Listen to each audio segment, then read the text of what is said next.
name is Bonnie Jordan, and I'd like to tell you a story that changed my life.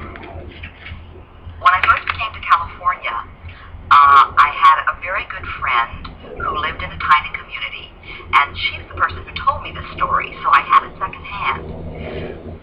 At that time, a young priest came to that community, and we're going to call him by the name of John. It was a small community, and they were thrilled to have a young priest with new ideas who was an exciting person and brought that Catholic Church to life. The community was so happy about this that they got together and they redid the parish hall. The men who were carpenters put new wood into the house, and the plumbers redid the plumbing, and one man was a tile person, so the bathroom was tiled in a beautiful sage green tile, and the community went out of its way to make this a wonderful living place for this young priest. Well, my friend, who was married with 3 young children and had a husband who had a small business, didn't have a lot of money. She didn't work. And so she had to scrimp and to save from her grocery money and from other money coming in to give her present to the priest for the rectory. She bought towels for the bathroom.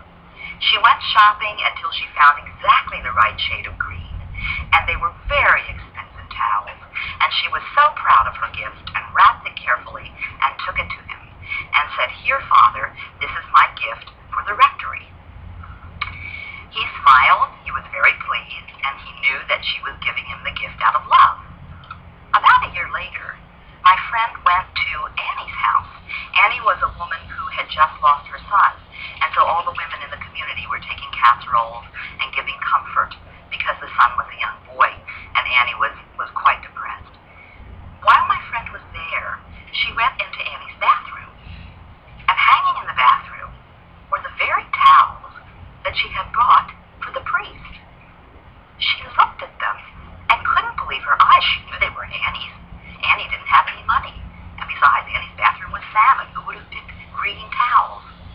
She went back out. She didn't say a word to Annie. Instead, the next day, she went to the rectory, knocked on the door, had a small conversation with Father, and then said, "I don't understand. I was over at Annie's yesterday, and I saw the towels that I gave